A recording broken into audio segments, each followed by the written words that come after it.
నమస్కారం. సనాతనంలో హైందవం కార్యక్రమానికి స్వాగతం. తెలుగు వారికి ఆధునిక పండుగలు, వేడుకలు, గ్యాదరింగ్స్ ఎన్ని ఉన్నా ఉగాది వచ్చిందంటే ఎక్కడ చూసినా సనాతన ధర్మ సంప్రదాయం కొట్టొచ్చినట్లు కనిపిస్తుంది. ఇక ఉగాది అనగానే పేర్లోనే ఉన్నట్లు యుగానికి ఆరంభం అని మన వాళ్ళు చెబుతారు. యుగానికి ఆరంభం అంటే క్యాలెండర్లో మొదటి రోజు అనే కదా అర్థం. మరి క్యాలెండర్లో మొదటి రోజు అన్నప్పుడు మన వాళ్ళు ఉగాది కన్నా ఎక్కువగా జనవరి 1కు ఎందుకు అంతగా ప్రాముఖ్యత ఇస్తున్నారు? జనవరి 1కు ప్రామాణికత ఎందుకు దక్కింది? చైత్ర శుద్ధ పాడ్యమి తన ప్రాశస్త్యాన్ని, ప్రామాణికతను ఎందుకు కోల్పోయింది? ఉగాది సందర్భంగా భారతీయులు, ముఖ్యంగా మన తెలుగు వాళ్ళు ఎలాంటి కార్యక్రమాలు జరుపుకుంటారు? ఆ కార్యక్రమాల్లో దాగిన శాస్త్రీయత ఏంటి? సంప్రదాయాలు ఏంటి? దీనిపైన మహామహులైన కాల గణన నిపుణులను ఇవాళ డిబేట్కి మనం ఆహ్వానించాం. వారితో ఒకసారి మనం మాట్లాడదాం. ముందుగా పావులూరి శ్రీనివాసాచారి గారు మనతో పాటు జాయిన్ అయ్యారు, పంచార్షియ పీఠం శ్రీశైలం నుంచి. అండ్ అలాగే కడియాల ఆంజనేయ శాస్త్రి గారు, వేద పండితులు. నమస్తే అండి ఇద్దరికి. శ్రీనివాసాచారి గారు నమస్తే. నమస్తే. గురుగారు, చైత్ర శుద్ధ పాడ్యమి లేదా ఉగాది అనేది వసంత విషువత్తుల ఆధారంగా ఏర్పడింది అంటారు. రాత్రి పగలు సమానంగా ఉంటాయని పంచాంగవేత్తలు కూడా చెబుతూ ఉంటారు. మరోవైపు వసంత ఋతువు చైత్రమాసం ప్రారంభం కాబట్టి ప్రకృతిలో నూతనత్వం అక్కడి నుంచే మొదలవుతుంది. చలి పూర్తిగా తగ్గిపోయి వేడి అనేది చాలా ఎక్కువ అవుతుంది. అండ్ చెట్లు కూడా చిగుళ్ళు వేయడం స్టార్ట్ అవుతుంది. ఇలా ప్రకృతిలో ప్రారంభ సూచనలన్నీ మనకు ఇప్పుడిప్పుడే కనిపిస్తూ ఉంటాయి. అందుకే మన వాళ్ళు ఈ రోజున ఉగాదిగా సెలబ్రేట్ చేసుకుంటాం. బట్ ఎందుకు ఈ ఉగాది రోజే తొలి సంవత్సరం అనే విషయాన్ని మర్చిపోయి చాలామంది జనవరి 1నే అదే మనకు న్యూ ఇయర్ అనేది ఎందుకు ఫిక్స్ అయిపోయింది? ఇంకోటి, ఈ ఉగాది కంటే కూడా జనవరి 1 కొత్త సంవత్సరం అనే దానికి ఎందుకు అంత ప్రాముఖ్యత పెరిగిపోయింది? దానికే ఎందుకంత ఇంపార్టెన్స్ ఇస్తున్నారు? ఈ రెండింటికి అసలు తేడా ఏంటంటారు? దీనికి ముందుగా ఈ సృష్టి కాలగణన గురించి ఒక 2 ముక్కలు చెప్తుంది. ఓకే. వేదాల ప్రకారం ఈ సర్వ జగత్తుకి సృష్టికర్త వేదర్షిత విరాట్ పురుషుడు విశ్వకర్మ. ఆయన నుంచే 5 వేదాలు వచ్చినాయి. అది ఒకటి ఋగ్వేదం, యజుర్వేదం, సామవేదం, అథర్వవేదం, ప్రణవవేదం. అలానే ప్రణవ వేదం అది ప్రస్తుతం చాలా తక్కువ మందికి అందుబాటులో ఉంది. కానీ అందరూ 4 కదా గురువు గారు చెప్తారు, 4 వేదాలే ఉన్నాయని అంటుంటారు కదా. ప్రణవ వేదం అనేది ఎక్కువగా వాడుకలు. ఈ కాలగర్భంలో వ్యాసుడు లాంటి వాళ్ళు కొంతమంది చేసిన దురాగతాల వల్ల 4 వేదాలుగానే ఉండిపోయింది. ప్రణవ వేదం ఎంతమంది వీడియోలో చెప్పాను. విశ్వబ్రహ్మణ్యుని ఓచపోత పోసి వాళ్ళు ఆ ప్రణవవేదం తీసుకొని పారిపోయారు. మెక్సికో గానీ, జర్మనీ గానీ, ఇటు వేరే కంట్రీస్ కి చెప్పారు. ఓకే. ఈ ప్రణవవేదం మా దగ్గర ఉందమ్మా, మా బ్రిటన్ లో. అయితే అది ఓన్లీ ఫర్ రెస్ట్రిక్టెడ్ పర్సన్స్.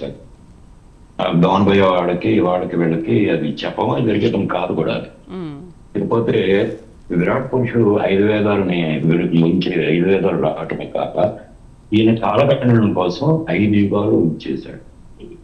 వీటికంటే ముందు కల్పాలు వచ్చినాయి. కల్పాలు ఏంటంటే 5 కల్పాలు. 5 కల్పాల్లో మొదటిది రుద్రకల్పం లేదా శివకల్పం, ఆ తర్వాత విష్ణుకల్పం, తర్వాత బ్రహ్మకల్పం, ఇంద్రకల్పం, సూర్యకల్పం. ఓకే, ఇవి కల్పాలు కూడా 5.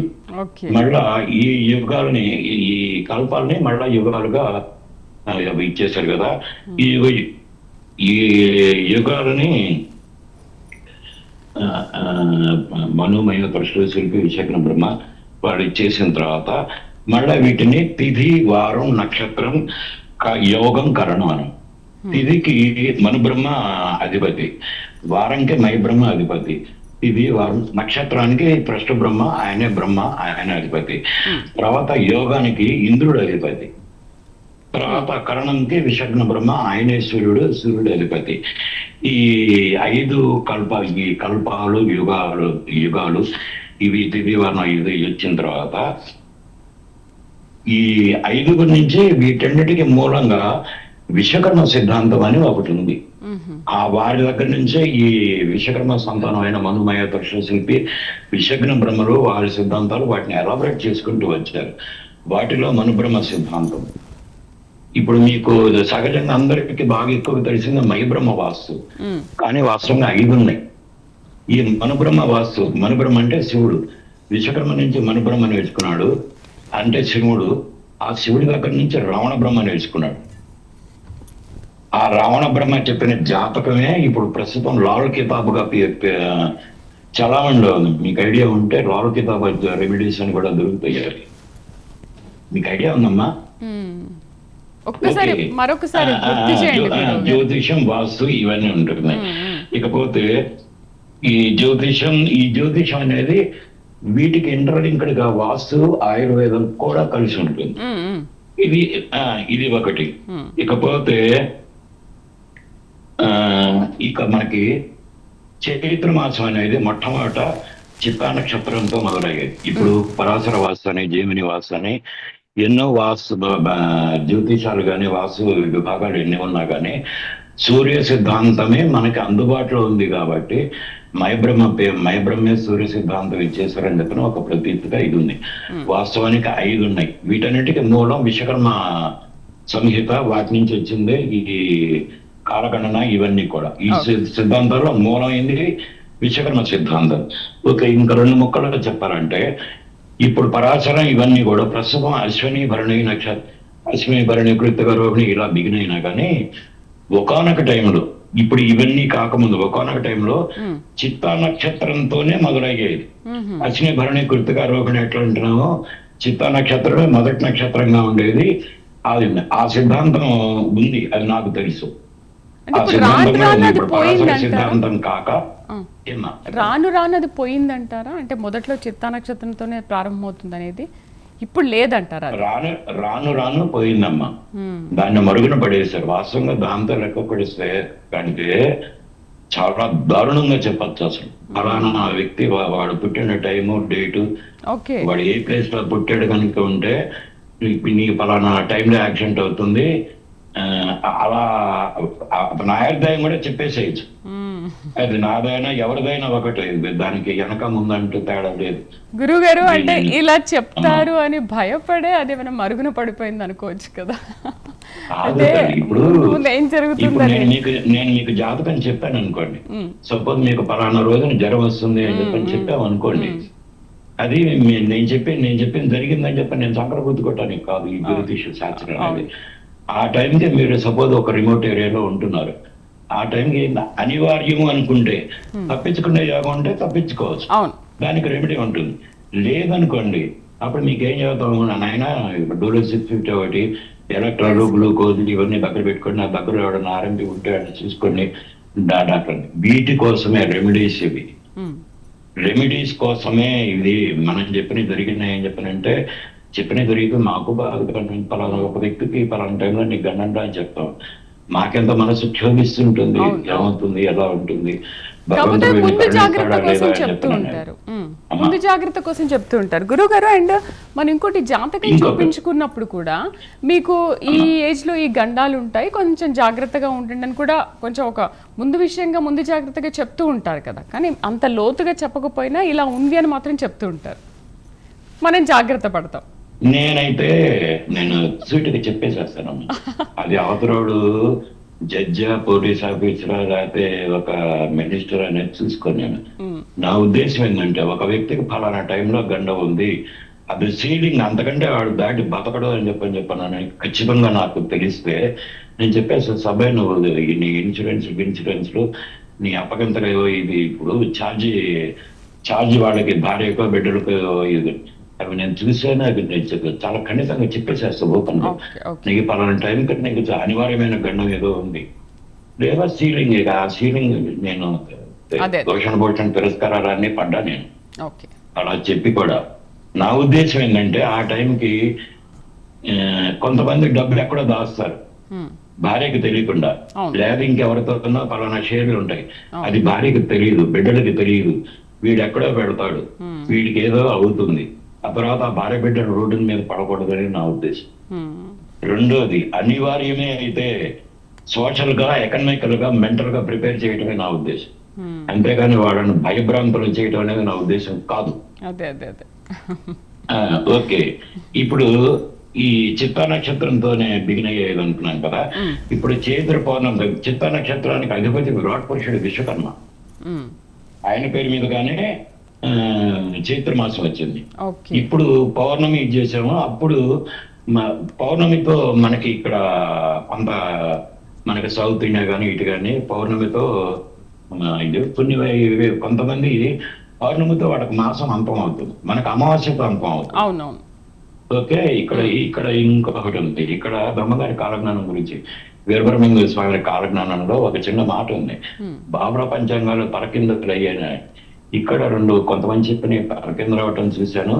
ఇక్కడ విచిత్రం ఏంటంటే ఒక మ్యాగజైన్ చదివాను, గవర్నమెంట్ వాళ్ళ నాటకాల అని ఉంది, పొజిషనల్ ఆస్ట్రానమీ సెంటర్ కలకటా వాళ్ళు ప్రింట్ చేసే దాంట్లో భారత ప్రభుత్వం తరఫు పంచాంగం తలకిందులు అయ్యాను బాగా అని చెప్పానని. ఇది వాడు చైత్ర మాసాన్ని తీసుకెళ్ళి అడుగుని పెట్టారు.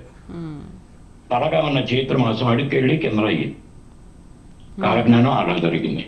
ఇకపోతే కాలగణనం ఒక చిత్ర నక్షత్రం ఉంది. ఇప్పుడు మనం చైత్ర మాసం రాగానే, ఇందాక మీరు అడిగిన ఇది చెప్తున్నాను, చైత్ర మాసం రాగానే చెట్లు ఆకులు రాలుస్తాయి, కొత్తగా పూత వేప కానీ ఇంకేమైనా కానీ పూత పూసి కాయలు గీలు వస్తాయి. ఇక్కడ వీటిలో ఒక చిన్న ఇది, ఇప్పుడు మనకి సెల్ ఫోన్ ఉంది. సెల్ ఫోన్ బ్యాటరీకి రీఛార్జబుల్ బ్యాటరీ ఇస్తాడు కదా, ఒక 100 సార్లు 500 సార్లు దానికి రీఛార్జ్ ఇచ్చేసిన తర్వాత ఆ బ్యాటరీ దాదాపు పనిచేది లేదా చచ్చిపోతుంది. బ్యాటరీ చచ్చిపోతుంది. ఇట్లానే భగవంతుడు కూడా మనకి 120 సంవత్సరాలు ఇచ్చాడు. ప్రతి సంవత్సరానికి ఒకసారికి పునరుజ్జీవనం చేసుకోవటానికే ఈ ఉగాది ఆధ్యాత్మికంగా చూసుకున్నా, ఆయుర్వేద పరంగా చూసుకున్నా కూడా. ఒక అబ్బాయి నీకు 120 ఏళ్ళలో ఒక సంవత్సరం గడిచిపోయింది, కొత్తది వస్తూ ఉంది, ఈ ఉగాదికి సక్రమంగా ఇచ్చేసుకొని చెప్పానంటూ ఆ రోజు వాళ్ళు ఇచ్చే ప్రసాదం షడ్రుచులతో కలిసి ఉంది. మొట్టమొదట వేప. ఆ వేప గురించి మనం ఒక్క ముక్కలో చెప్పుకోవాలంటే, వేప అనేది ఫస్ట్ యాంటీబయాటిక్ గా చూసుకుంటాం అంతే. కానీ వేప ఆకులు, వేప చిగురు కనుక ఈ టైంలో వచ్చినవి కనుక తింటే, ఈ ప్రతి సంవత్సరానికి ఈ చెట్లు ఆకులు రాల్చుకొని ఎట్లా ఇదవుతుందో, మన శరీరం కూడా, మన బాడీలో ఉన్న చెడు కణాలు, అది క్యాన్సర్ అయినా కుష్టు కణాలు అయినా కానీ, ఐ రిపీట్, క్యాన్సర్ అయినా కుష్టు కణాలైనా వీటిని బయటకు తోసి అవతల పడేస్తుంది. ఆధ్యాత్మికంగా ఎలా ఉపయోగపడుతుందంటే, కొన్ని రోజులు వేప చిగురు కనుక తిరిగితే వాళ్ళలో ఉన్న పురుషులైతే పురుషులు, స్త్రీలైతే స్త్రీలు, వాళ్ళకున్న హార్మోన్ ఇంబ్యాలెన్స్ చేసేసి కొంతకాలం అయిపోయిన తర్వాత వాళ్ళని ఆధ్యాత్మికంగా లేస్తుంది. ఇక్కడే వాడు పొరపడుతుంది. ఆధ్యాత్మికంగా వాడిని ఊర్ధ్వరేతంకి ఇచ్చేస్తుంది. ఊర్ధ్వరేతం విరూపాక్షం విశ్వరూపాయ వై మనోపవే సహస్రశీర్షం దేవం విశ్వాక్షం ఇక్కడ ఏంటంటే, వేప చిగురు ఎక్కువ కాలం తింటే వాళ్ళలో నపుంసకులు తయారవుతారంటారు, కానీ అది కాదు, తప్పది. యాక్చువల్గా వాడికి పుంసాన్ని ఇస్తుంది, వాడికి పొటెన్షియల్ ఇస్తుంది. కొద్ది రోజులకి ఇదే చేస్తే వీడికి ఈ కుండలిని జాగృతం అయ్యి చక్కని సహస్రానికి వెళ్ళిపోతుంది. అది పోయిన వాడికి ఇక ఈ సంసారం గురించి పట్టించుకోడు. అందుకని వేప చిగురు ఎక్కువ కాలం తినకూడదు అంటారు. కానీ ఉగాదికి, ప్రతి శుక్ల పాడ్యమికి, ప్రతి మాసం చైత్రం, వైశాఖం వీటన్నిటికి కూడా ఆ వేప చిగురు తినమని చెప్పేది ఏంటంటే, ఆ వేప చిగురు ఆ వీడితో షడ్రుచులతో తినేదాని మూలంగా ఒక పాము కుబుసం ఎట్లా వీడుస్తుందో, చెట్లు ఆకులు రాచి కొత్త ఆకులు ఎలా వస్తాయో, అలానే బాడీలో కూడా కొత్త చర్మం వస్తుంది, కొత్త వెంట్రుకలు వస్తాయి, ఇవన్నీ వస్తాయి. అది ఒకటి. ఇకపోతే ఇప్పుడు కలియుగం 5127 అంటున్నారు. ఓకే, కలియుగం 5127 అని చెప్పంటే ఈ కాలగణంలో కొంత తప్పు ఉందమ్మా. వీరబ్రహ్మేంద్ర స్వామి వారి కాలజ్ఞానం ప్రకారం వారు చెప్పిన లెక్క వేరు, సామరసింధు వేదం లెక్క తెలియక ఉన్ను. ఈ మహాభారత కాలం కానీ ఇవి ఆ తర్వాత జరిగిన దాంట్లో ఎక్కడో ఏదో ఉత్పాతం జరిగి కొంతకాలం గల్లంతయింది. ఆ గల్లంతైన టైంని వీళ్ళెవరు ఇచ్చేయట్లేదు. దీనికి ప్రబల సాక్ష్యం ఏందని చెప్పంటే, కృష్ణ నిర్యాణంతోనే కలియుగం మొదలైందంటాం అయితే నేనైతే నమ్మను. ఎందుకంటే ఒకటి, అరణ్య పర్వంలో మార్కండేయ మహర్షిని ధర్మరాజు కలుస్తాడు. కలిసి, మా మహర్షి, నాకు ఈ కలియుగం మూలంగా ఇన్ని రకాల కష్టాలు పడుతున్నావు, మాకేదన్నా ఏదో నివారణ ఉపశమనం ఏదో చెప్పండి యజ్ఞయాగుడు ఏదో చేసుకుంటా ఉంటాడు. అది ఒకటో సాక్ష్యం.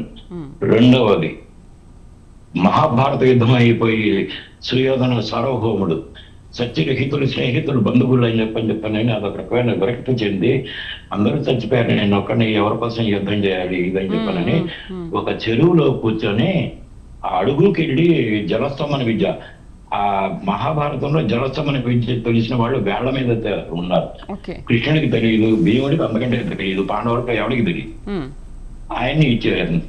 ఆ టైంలో సుయోధన సార్వభౌముడిని తొడలు విరగొడతాడు. తొడలు విరగొట్టి చంపేసేస్తే ఒక్క దెబ్బగా హలాయుధాన్ని తీసుకొని బలరాముడు భీముడి మీదకి వెళ్ళబోతే కృష్ణుడు ఆగుతాడు. అన్న కలియుగం ఆల్రెడీ వచ్చింది కాబట్టి భీముడు వాడు తొడలరగొట్టినా వాడు నీతి పగలగొట్టిన ఏదైనా కానీ చెల్లుతుంది అని చెప్పంటాడు. కృష్ణ నిర్యాణంతో కలియుగం మొదలు కాలేదంటానికి ఈ రెండు సాక్ష్యాలు.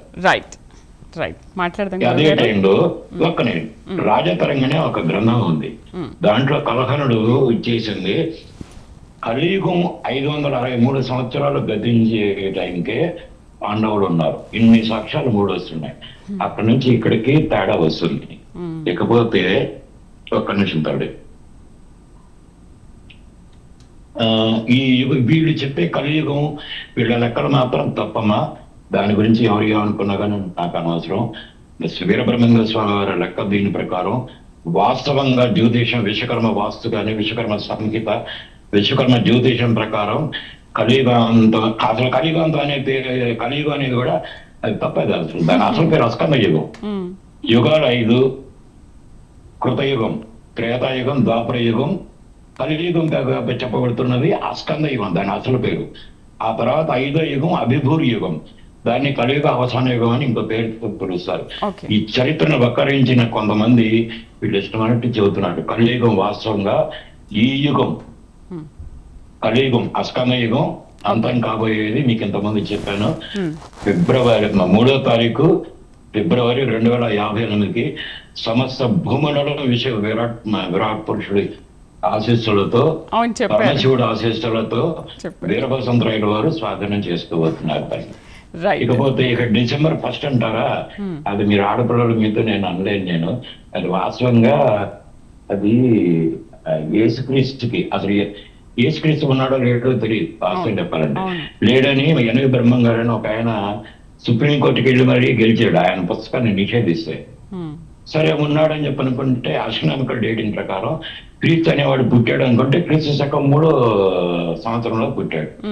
వీళ్ళు ఆయనకి ఏదో ఫంక్షన్ జరిగింది, అసంతిన బొంతిన ఏదో అంటారు. ఆ టైం ఇది జనవరి 1 అంటారు. అయితే వీళ్ళు ఆ రెండోది ఇంకొక వాదం ఏంటంటే ఈ ధనుర్మాసం ఇది కృష్ణమాసం అంటారు. ఒకప్పుడు వాస్తవంగా మన చైత్రం వైశాఖం అనేవి కూడా ఈ తెలుగు పేర్లు కాదు, నాకు గుర్తులేదే కానీ అవి తెలుగు పేర్లు కాదు. చైత్ర వైశాఖం తెలుగు పేర్లు వేరే ఉన్నాయి. ఈ జనవరి 1 అనేది ఆ యేసుక్రీస్తుకి జరిగిన ఏదో ఫంక్షన్ అని చెప్పని అంటారు. అది చెప్పచ్చు మనం, అది చెప్పచ్చు, మనం ప్రూవ్ చేయొచ్చు. ఇంకా గట్టిగా చెప్పాలంటే బైబిల్ ప్రకారం యాక్వేరియన్ గోస్పెల్ అనే దాని ప్రకారం యేసుక్రీస్తు అనే వ్యక్తి పూరి జగన్నాథుడి దేవాలయంలో ఆయనకు సేవకుడిగా ఉండి కొంతకాలం ఇక్కడ విద్యను నేర్చుకొని తిరిగి వెళ్ళిపోయాడు. ఇంకా రైట్ మళ్ళీ మాట్లాడదాం, మళ్ళీ వస్తాను మీ దగ్గరికి. వేద పండితులు కడియాల ఆంజనేయ శాస్త్రి గారితో మాట్లాడదాం. నమస్తే శాస్త్రి గారు. నమస్తే. నమస్తే శాస్త్రి గారు, నమస్కారము. అసలు శ్రీనివాసాచార్యుల గురుదేవులకు అలాగే శ్రీకాంతేంద్ర స్వాముల వారి గురుదేవులకు. శాస్త్రి గారు, మన పూర్వీకులు అసలు కాలాన్ని ఎలా గణించారు? అంటే స్టార్టింగ్ పాయింట్గా అసలు దేన్ని తీసుకున్నారు? అది విశ్వవ్యాప్తం ఎందుకు కాలేకపోయింది? మనం ఈ విషయంలో ఎక్కడ వెనకబడ్డాం అనుకోవాలి? మన పూర్వీకులు సూర్య సిద్ధాంత గణితం ఆధారంగా మన యొక్క గణితాన్ని, ఆ రోజుల్లో ఈ కంప్యూటర్లు ఇవేమి లేనప్పుడు ఈ యొక్క చేతులతోటే గణితం వేశారు తల్లి. దానికి మన మయబ్రహ్మ సూర్య సిద్ధాంతం ఆయన అశేష వాస్తు జ్యోతిష కస్తారం మయబ్రహ్మ ఉపాస్మహే అని చెప్పి ఆ యొక్క మయా బ్రహ్మని సూర్యుడు మయబ్రహ్మకు నేర్పాడు. మయబ్రహ్మ దగ్గర నుంచి సౌనగాది మహాములందరూ కూడా ఆ సౌనకుడు నేర్చుకుని తన యొక్క శిష్యులకు నేర్పాడు. ఇది సూర్య సిద్ధాంతం ప్రథమ ఖండంలో ఉంది. మరి మన వాళ్ళంతా కూడా ఆ రోజుల్లో ప్రతి గణితం కూడా ఒక దృక్పద్ధతి, పూర్వ పద్ధతి అని 2 పద్ధతులు ఉన్నాయి పంచాంగ గణితంలో. మనం గురువు గారు ఇందాక చెప్పారు తిథివార నక్షత్ర యోగ కరణాలంటే ఇవి పంచాంగానికి ఆ యొక్క 5 అంగములోని పేరు. మరి తిథి ఆ యొక్క మను బ్రహ్మ, అలాగే వారం మయ బ్రహ్మ, నక్షత్రం త్వష్ట బ్రహ్మ, అలాగే యోగం శిల్పి బ్రహ్మ, ఆ యొక్క కరణం విశ్వజ్ఞ బ్రహ్మ అని పంచాంగం అధిదేవత అన్నారు. మరి ఈ విధంగా వాళ్ళు పంచాంగాలు తయారు చేసి ఆ కాల జ్ఞానము అంటారు. ఈ జ్యోతిర్ శాస్త్రానికి మరో పేరు కాలజ్ఞానం. కాల గణన చేశారు, కాల విజ్ఞానం ఇది. మరి ఆ రోజుల్లో ఎలా చేశారంటే ఈ యొక్క సంవత్సరానికి ఒక నిర్ధారణ ఉన్నది. ఇప్పుడు మనకు యుగములకు ఆది యుగాది అన్నారు. యుగములకు ఆదంటే మూలస్తంభం అనే గ్రంథంలో నభూమి నజలం చైవ నతేజో నచవాయవ నచ బ్రహ్మ నవిష్ణు నరుద్రక్షతారగా సర్వశూన్య నిరాలంబో స్వయంభూ విశ్వకర్మణ అన్నారు. ఇక్కడ విశ్వకర్మణ అంటే పరబ్రహ్మ. ఆ పరబ్రహ్మ ఏమీ లేనప్పుడు ఈ యొక్క సృష్టిని చేశాడని, ఆ సృష్టికర్త సృష్టిని ప్రారంభించిన రోజే యుగములకు ఆది యుగాది అయిందని చెప్పి మనకు సూర్య సిద్ధాంతంలో మొదటి ఖండంలో తెలుస్తుంది. మరి ఈ గణనంతా కూడా మనకు నిర్ధారణ ఏంటి అని అంటారు. సూర్య సిద్ధాంతము ప్రకారము చాంద్రమానము, సౌరమానము, బారహ సత్యమానం అని చెప్పి భారతదేశంలో అనాదిగా వాడుతున్నటువంటి కాలమానాలు. ఈ యొక్క సౌరమానం అంటే సూర్యుడు ఏ రాశిలోకి ప్రవేశిస్తే ఆ రాశి నుంచి ఆ యొక్క మాసం ప్రారంభమవుతుంది. అలాగే చంద్రుడు ఏ నక్షత్రం దగ్గర పౌర్ణమి రోజు ఉంటాడో ఆ యొక్క మాసము ప్రారంభమవుతుంది. చిత్తా నక్షత్రం దగ్గర ఉంటే చైత్ర మాసం, ఇది పౌర్ణమి రోజు ఉంటుంది చిత్తా నక్షత్రం, అందుకని చైత్ర మాసం. విశాఖ నక్షత్రం పౌర్ణమి రోజు ఉంటే వైశాఖ మాసం. అలాగే జ్యేష్ఠ నక్షత్రం పౌర్ణమి రోజు ఉంటే జ్యేష్ఠ మాసం. ఈ విధంగా ఉత్తర పల్గుని, పూల్ పల్గుని ఉంటే ఆ యొక్క పాల్గొన మాసంగా ఈ యొక్క చాంద్రమాన పద్ధతి ఉన్నది. మరి తర్వాత సౌరపానం ఏంటంటే ఈ యొక్క ఏ రాశిలో సూర్యుడు ప్రవేశిస్తే ఆ యొక్క మాసానికి మేషమాసమని, వృషభ మాసమని, ఈ విధంగా కర్ణాటక, తమిళనాడు, కేరళ రాష్ట్రాల వాళ్ళు సౌరమాన పద్ధతి ప్రకారం ఆచరిస్తూ ఉంటారు. ఆ విధంగానే ఇప్పుడు మనం మకర సంక్రాంతి పెద్ద పండుగ అంటాం, ఆ పండుగ రావటం కానీ, అలాగే కన్యా సంక్రాంతి అని సెప్టెంబర్ 17 అది తప్పకుండా ప్రతి సంవత్సరం కూడా సెప్టెంబర్ 17 వచ్చేటట్టుగా వాళ్ళు ఆంగ్లేయులు నిర్ధారణ చేసుకున్నారు దాన్ని.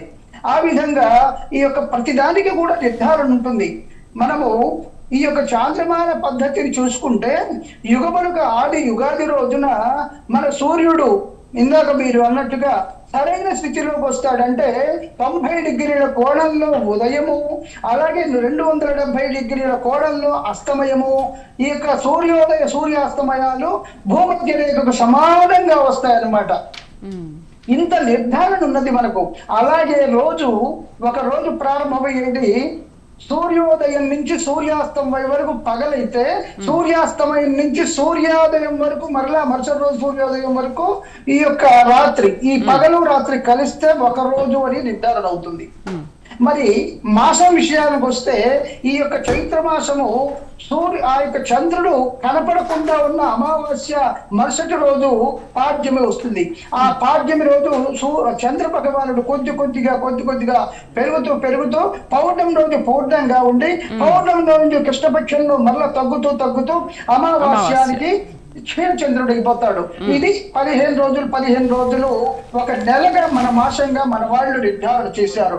ప్రతి దానికి కూడా ఒక విధానము, ఒక పద్ధతి, నిర్ధారణ.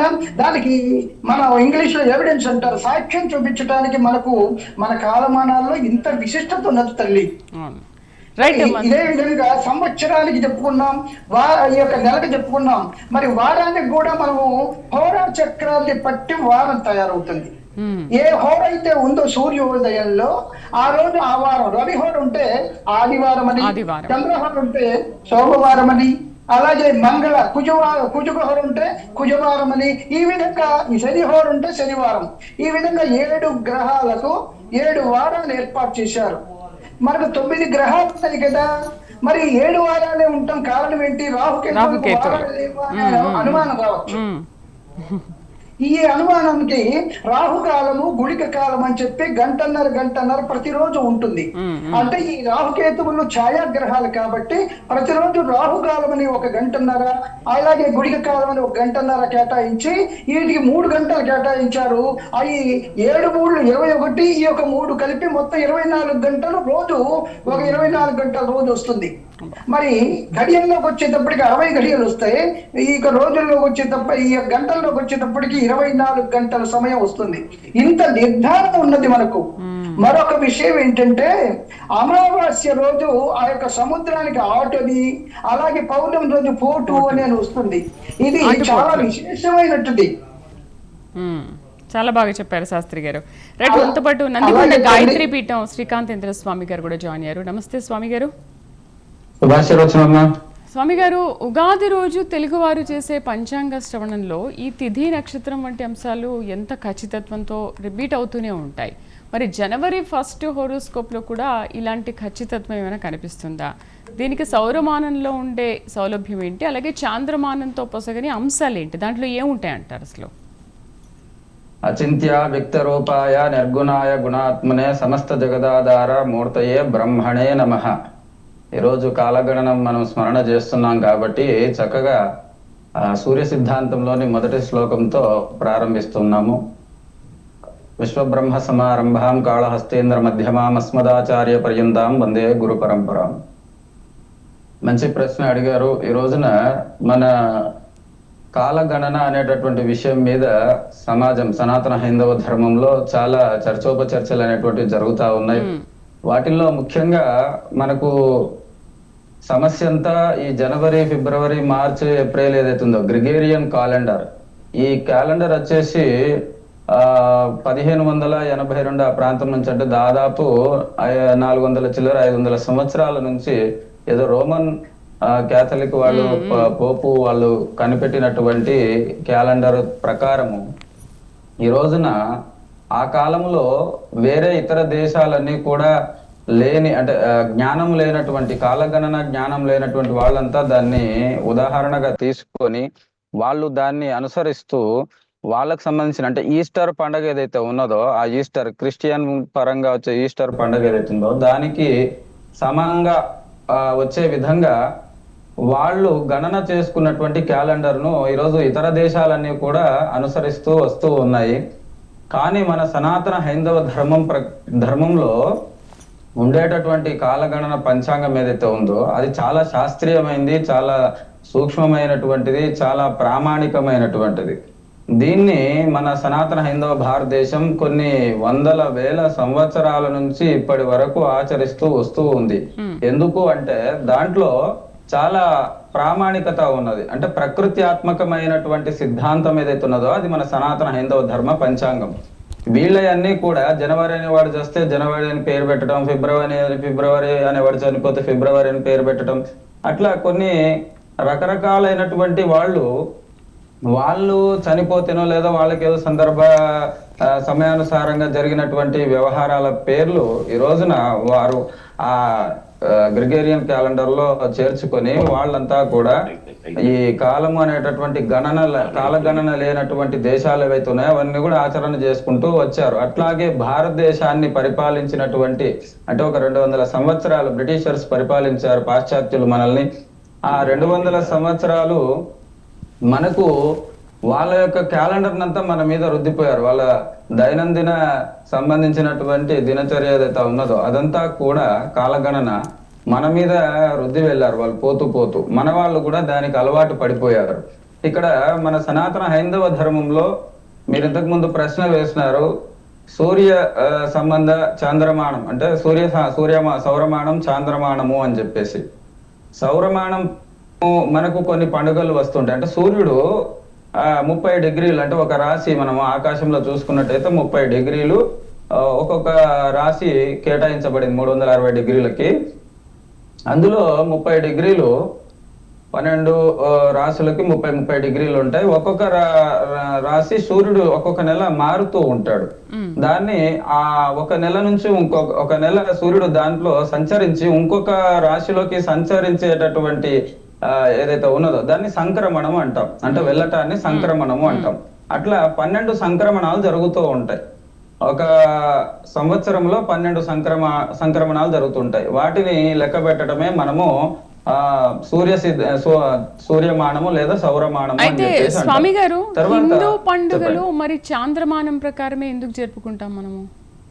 ఇక్కడ విశేషించి ఎందుకు చాంద్రమానం ప్రకారం అంటే తిథి చాలా ముఖ్యమైనటువంటి, అంటే సూర్యుడికి చంద్రుడికి మధ్యలో గతి భేదాలు ఏవైతే ఉంటాయో వాటిని తిథులు అంటారు.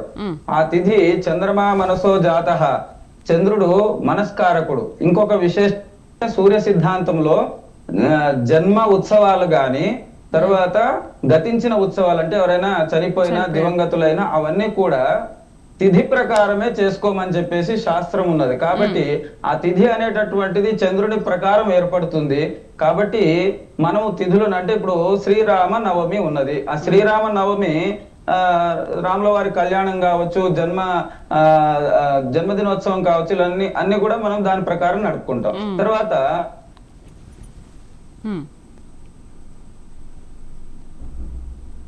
రైట్ గురుగారు, శ్రీనివాస్ గారు, దాదాపు మన క్యాలెండర్లలో విక్రమ శకం కానీ, శాలివాహన శకం కానీ, గుప్త శకం వంటివి చాలా ఉన్నాయి. అయినప్పటికీ కూడా మనం చాంద్రమాసంలోనే ఎందుకు ఇలాంటి పండుగలు చేసుకుంటాము? అండ్ జనవరి 1కు ఉండే ఇంపార్టెన్స్ ఉగాదికి ఎందుకు ఇవ్వరు?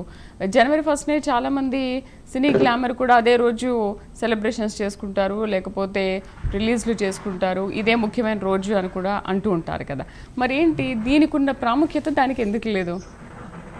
శ్రీకాంతేంద్ర స్వామి గారు, మీది కొంచెం బ్రేక్ అయింది వాయిస్ ఇందాక. అవునండి, రైట్ గురువు గారు. ఇప్పుడు మీరు మీ ఎదురుగా ఉన్న ల్యాప్టాప్ లో విండోస్ ఉందనుకో, మీరు విండోస్ లో ఒక ఎంఎస్ వర్డ్ ఎంఎస్ ఎక్సెల్ ఏదో చేస్తారు. నా దగ్గర లేదు, నా దగ్గర లైనక్స్ లేదా ఉబుంటు లైనక్స్ ఉంది.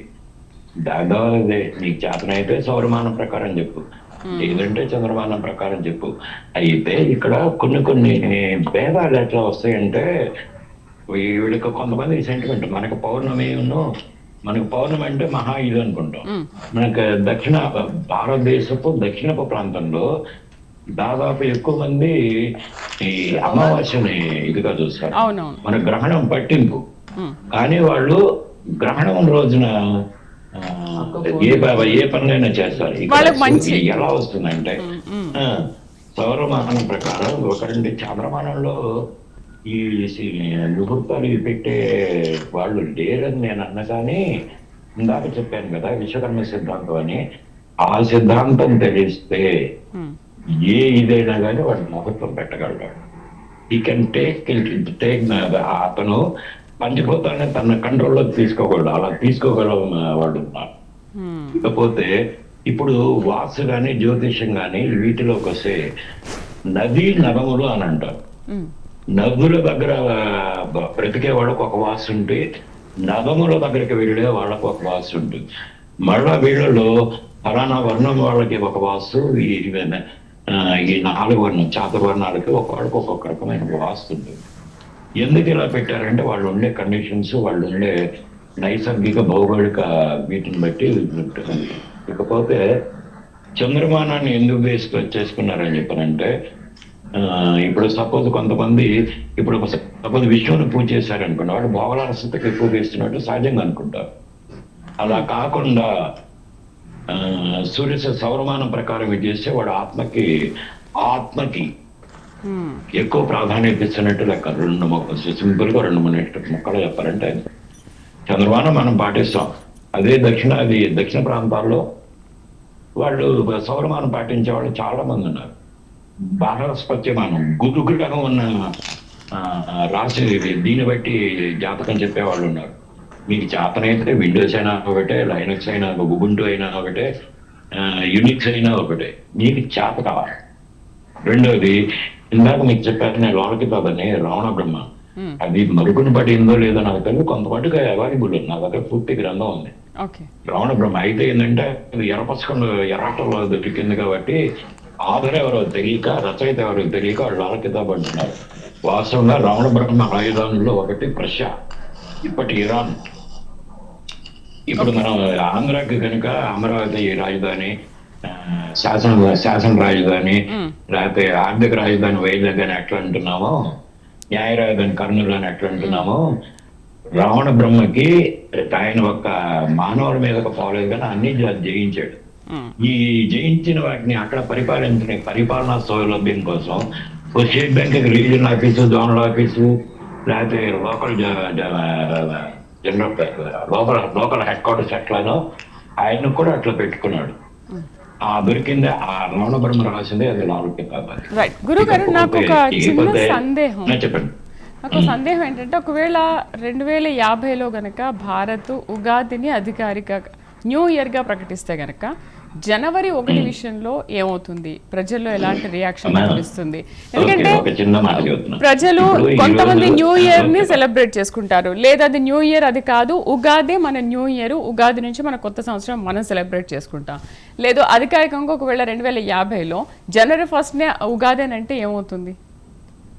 ఏం కాదు. ఇప్పుడు మామూలుగా సౌలభ్యం కోసం ఇప్పుడు శాలివాహన శకం 1947 లేకపోతే విక్రమ శకం ఇదని చెప్పని మనం డేట్లు శాలివాహన శకం పలానా ఈ రోజు ఇదేంటిది పాల్గొన మాసం పలానా కృష్ణపక్షం దశమి అది ఇదని చెప్పండి అమెరికా వాడికి లెటర్ రాస్తే వాడికి అర్థం కావాలి కదా. అర్థమైందా మేము చెప్పింది? విక్రమ శకం పలానా ఈ రోజు ఈ డేటు పలానా to mister president Donald Trump president of USA రాత్రి వాడికి అర్థమై సావాలి కదా. అందుకని ఒక దీనికోసం ఒక క్యాలెండర్ అన్ని దేశాల వాళ్ళు కూర్చొని క్యాలెండర్ ని మార్చుకొని ఆ అబ్బాయి ఇది ఫాలో అవుదాం అని చెప్పని అన్నారు. అందుకని సౌలభ్యం కోసం ఈ క్రిస్టియన్ గ్రెగరియన్ క్యాలెండర్ ని చేశారు. కానీ మీరు జాగ్రత్తగా గమనిస్తే ఈ క్యాలెండర్ మారిన తర్వాత రష్యా అక్టోబర్ విప్లవం నవంబర్ లో జరుపుకుంటారు. ఎందుకు జరుపుకుంటారు? ఈ క్యాలెండర్ ని అడ్జస్ట్ చేశారు అన్ని కలిపి. అన్ని కలిపి చేశారు. అందుకని అక్టోబర్ విప్లవం నవంబర్ లో జరుపుకుంటారు. ఎందుకంటే ఆ డేటే కదా. అంతేగాని వాళ్ళేదో గొప్ప ఇది మన సిద్ధాంతం ఇదని ఈ రోజు కాకపోతే ఇంకో రోజుకైనా. ఇంకొక చిన్న విషయం చెప్తున్నాను నేను. కొంతకాలం క్రితం భూమి నా ఉద్దేశం ఇప్పుడున్న north pole south pole north pole రేపు 2035కి శ్రీమద్ విరాట్ పోతులూరి వీరబ్రహ్మేంద్ర స్వామి కాలజ్ఞానం ప్రకారం, ఆయన కాలజ్ఞానానికి నా భాష్యం ప్రకారం 2035 నుంచి సంవత్సరంలో 3 రాసులు తిరుగుతాడు గురుగ్రహం. ఆయన సంవత్సరానికి ఒక రాశి తిరిగేది. అట్లాంటిది 3 రాసులు తిరుగుతారు. ఇక్కడ పంచాంగాలు తలకిందులు అవుతాయి రేపు ఆ తర్వాత పంచాంగం. అందుకనే 2045కి థర్డ్ వస్తుంది స్వామివారి పరిపాలనలో ఇదవుతుందని చెప్పాను. కానీ కరెక్ట్ డేట్ లెక్క కానీ ఆ డేట్ బయటికి పెట్టాలని 2035 గురించి మీరు ఇప్పుడే చెప్పేస్తున్నారు. 2050లో అసలు ఏమవుతుంది? అట్లీస్ట్ 50 వరకైనా మన భారతీయులకి హిందూ సనాతన ధర్మం గురించి తెలుస్తుందా? జనవరి 1నే గనక ఉగాదిగా సెలబ్రేట్ చేస్తే అదేమైనా అర్థం అవుతుందా అనేది ప్రజలందరి అభిప్రాయం. ఒక్క నిమిషం తల్లి, మీకు ఇంతకుముందే చెప్పా, క్రోధినామ సంవత్సరం నుంచే స్వామివారి కాలజ్ఞానం జరుగుతుంది నా లెక్కల ప్రకారం. దేశంలో అంతర్యుద్ధం వస్తుందని చెప్పా. బ్రహ్మంగారి కాలజ్ఞానం ప్రకారం వారు రాసే టైంకి అఖండ భారతంలో భాగంగానే ఇప్పటి పాకిస్తాన్ కానీ బంగ్లాదేశ్ కానీ నేపాల్ మయన్మార్ వగైరాలన్నీ ఉండేవి. కరెక్ట్ గా క్రోధినామ సంవత్సరంలోనే బంగ్లాదేశ్ లో హిందువుల మీద ఓతపాతం జరిగింది, అంతర్యుద్ధం జరుగుతుంది. ఆ తర్వాత నేపాల్ మీద జరిగింది, ఇవన్నీ జరిగింది. అదే సంవత్సరంలో నెల్లూరు ఇంట మునుగుతుంది అనుకున్నా. ఒక్క తప్పు నాది. నెల్లూరు మునగల, విజయవాడ మునిగింది.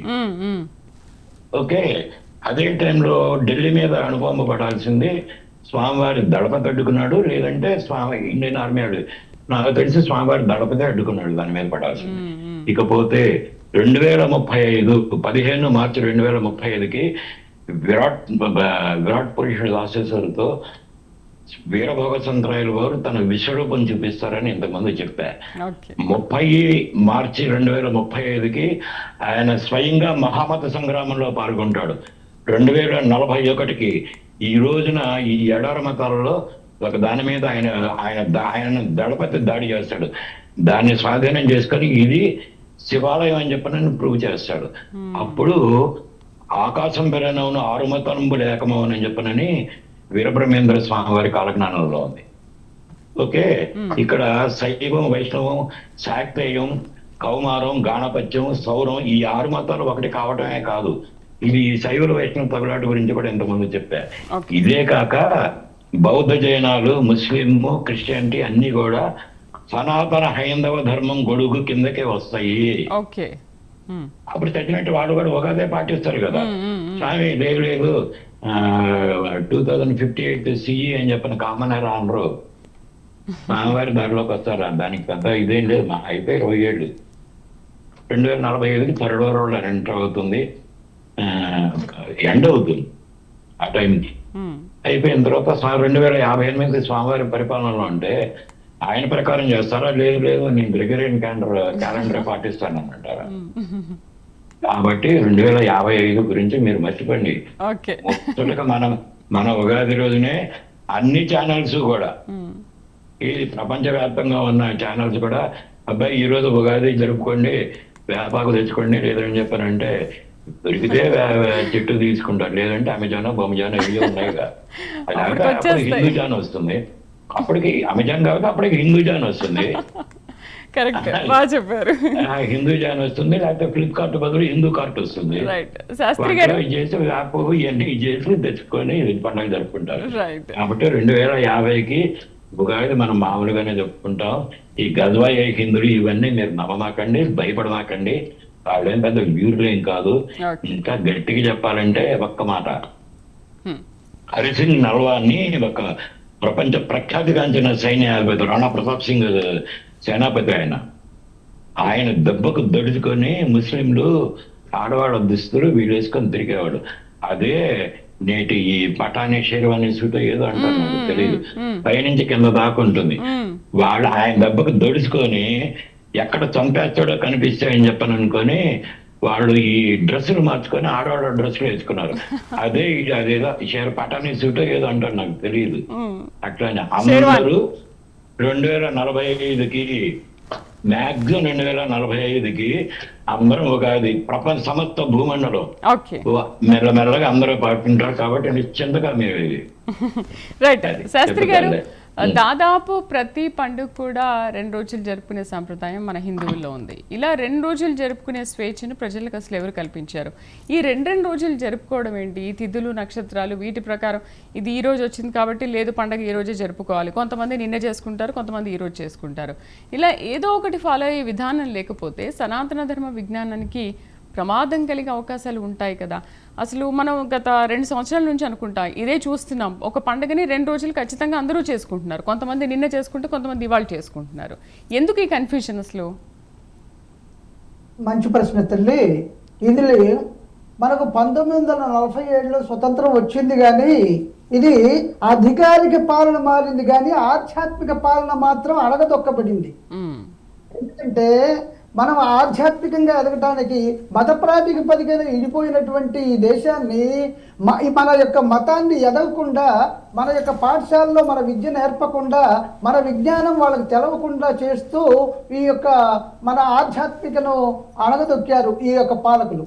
అలాగే ఆధ్యాత్మిక పాలన, అధికారిక పాలన అనేది 2 విధాలు.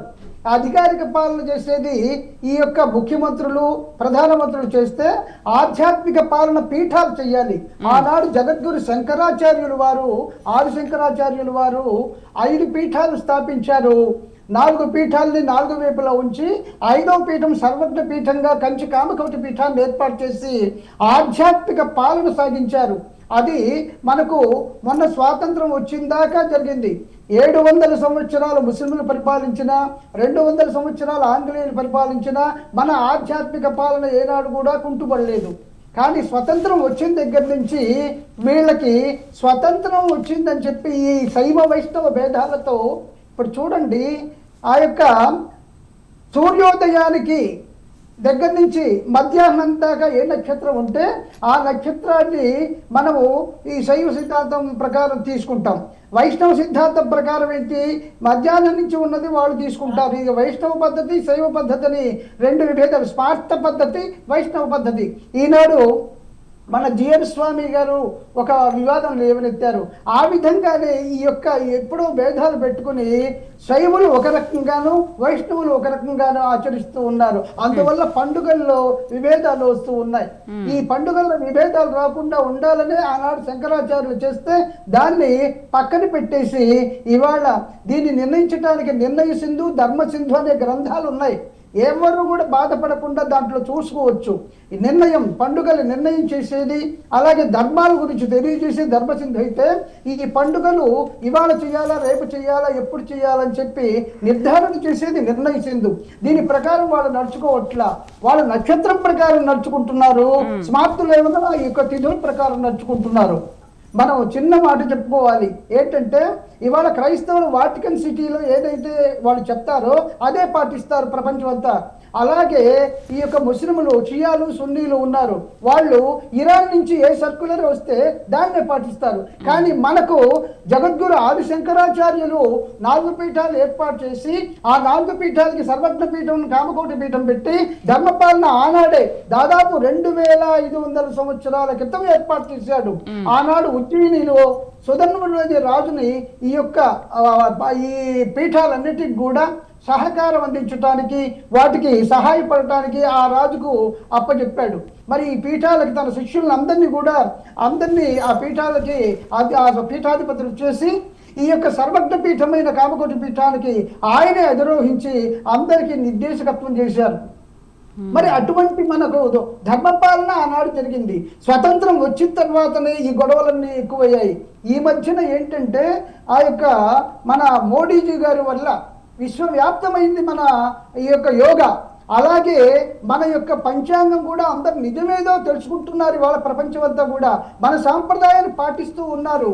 ఇటువంటప్పుడు ఈ శైవ వైష్ణవ భేదాలతో స్మార్తులు ఒక రకంగా, శైవులు నువ్వు అన్నట్టుగా వైష్ణవులు ఒక రకంగా, ఒకరోజు ఆ పండుగ ఒకరోజు ఈ పండుగ చేయకుండా ఉండాల్సిన బాధ్యత ఒకటి ఉన్నది. అది కామకోటి పీఠం నిర్ణయం చేయాలి. అంటే ఇప్పుడు ఆది శంకరాచార్యులు గారు మీరు చెప్పినట్టు 2500 సంవత్సరాల క్రితమే ఇలా 4 పీఠాల ద్వారా డిసైడ్ చేసినప్పుడు మరి ఎందుకు దీన్ని మనం విడివిడిగా ఎందుకు సెలబ్రేట్ చేసుకోవాల్సి వస్తుంది? ఇప్పుడు వాళ్ళు అప్పుడు డిసైడ్ చేసినప్పుడు దాన్ని మనం ఫాలో అవ్వాలి కదా. దానికి కారణం ఏంటంటే 2500 సంవత్సరాల క్రితము శంకరాచార్యులు స్థాపించి పీఠాలని అంతకుముందు ఈ యొక్క సనాతన భారతీయ వైదిక ధర్మానికి విఘాతం ఏర్పడింది. దానికి జైనులు, బౌద్ధులు, చార్వాకులు అనే వాళ్ళు దీన్ని అణగదొక్కేసేసి పైకి రాకుండా, దానికి కారణం ఏంటంటే మహాభారత యుద్ధంలో వేలాది మంది చనిపోయేటప్పటికీ వాళ్ళకు వైరాగ్యం కలిగి ఈ యొక్క హైందవ మతం వల్ల ఇలా జరిగిందని చెప్పే భావనతో ఈ అహింస పరమో ధర్మ తీసుకొచ్చి బౌద్ధ, జైన, చార్వాక మతాలు విజృంభించాయి. అటువంటి పడిపోయిన సమయంలో మరలా పునరుద్ధరణ చేసి రీనోద్ధరణ చేసి నిలబెట్టిన వాడు జగద్గురు శంకరాచార్యులు వారు. ఆయన ధర్మపాలన చేయడానికే ఈ పీఠాలు ఏర్పాటు చేశారు. అప్పుడు 1000 సంవత్సరాలకి రామానుజాచార్యులు వచ్చారు. అందుకని ఈయన చనిజీయ స్వామి వారు 1000 సంవత్సరాలు అయిన సందర్భంగా 1000 కోట్లు ఖర్చు పెట్టి మన విగ్రహాన్ని ముచ్చిత్తల్లో హైదరాబాద్ లో సమతావాదిగా ప్రతిష్ఠించారు. అయితే ఈ రామానుజాచార్యులు శంకరాచార్యులు చెప్పిన దాన్ని అంతా కూడా ఖండించాడు. ఆయన బ్రహ్మ సత్యం జగన్మిథ్య అని చెప్పాడు. ఈయన కాదు ద్వైత సిద్ధాంతాన్ని తీసుకొచ్చాడు. గురుగారు దీని గురించి ఏమైనా మాట్లాడతారా? గురుగారు నేను ఒక్క నిమిషం మాట్లాడతానమ్మా. ఇప్పుడు మనం 2 రోజులు పండుగ జరుపుకుంటున్నాం అంటే తిథి పొద్దున వస్తుంది, లేకపోతే సాయంత్రం వస్తాం. మరుసటి రోజుకు కూడా తిథి ఉంటుంది. దీని మూలంగా సూర్యోదయంతో ఉన్నదే ఇదని చెప్పనని ఇప్పుడు శాస్త్రి గారు అన్నట్లు ఈ సూర్యోదయంతో ఉన్నదే జరుపుకోవాలి, లేకపోతే ఇది ఉన్నదని చెప్పనుకొని ఈ తొగరాట్లు వస్తుంది. బ్రహ్మంగారి బ్రహ్మంగారు అంటే వీరబ్రహ్మేంద్ర స్వామి వారి కాలజ్ఞానంలో ఋతువులు గతి తప్పుతాయి అని అన్నారు.